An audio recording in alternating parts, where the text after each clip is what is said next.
Iraq, Afghanistan, সিরিয়ার পর এবার গাজায় মার্কিন সেনাদের স্থল অভিযান দেখবে বিশ্ববাসী।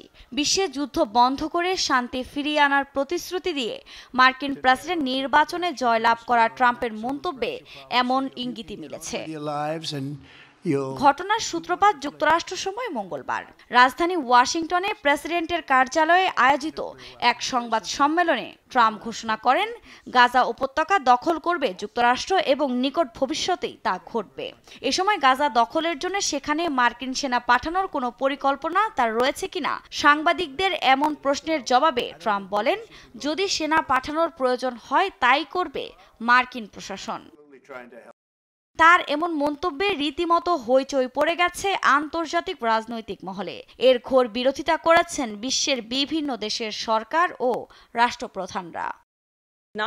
ট্রাম্পের মন্তব্যের একদিন পর বুধবার এ নিয়ে সংবাদ সম্মেলনে কথা বলেছেন হোয়াইট হাউসের press secretary Karoline Leavitt. Trump প্রশাসন গাজায় সেনা পাঠানোর বিষয়ে প্রতিশ্রুতিবদ্ধ নন বলে জানান তিনি। প্রেসিডেন্ট গাজায় সেনা মোতায়েন করার প্রতিশ্রুতি দেননি, তবে তার লক্ষ্য হলো এই অঞ্চলের সকল মানুষের জন্য মধ্যপ্রাচ্যে স্থায়ী শান্তি। তিনি আশা করেন মিশর ও জর্ডান গাজা পুনর্নির্মাণের জন্য অস্থায়ীভাবে স্থানান্তরিত ফিলিস্তিনি শরণার্থীদের গ্রহণ করবে। আবারও বলছি, এটি এমন নয় যে প্রেসিডেন্ট এ নিয়ে চিন্তাভাবনা করেছেন।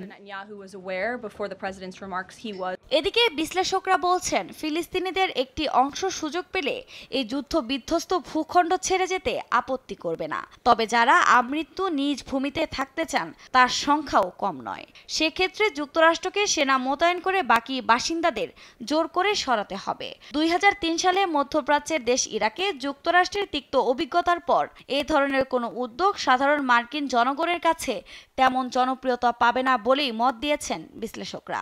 পাশাপাশি এ ধরনের উদ্যোগে দ্বিরাষ্ট্র সমাধানের পথ চিরতরে বন্ধ হয়ে যাওয়ার আশঙ্কাও প্রকাশ করেছেন অনেকে। এছাড়া ট্রাম্পের এই বক্তব্যের সুদূর প্রসারী প্রভাব রয়েছে বলেও আশঙ্কা সংশ্লিষ্টদের।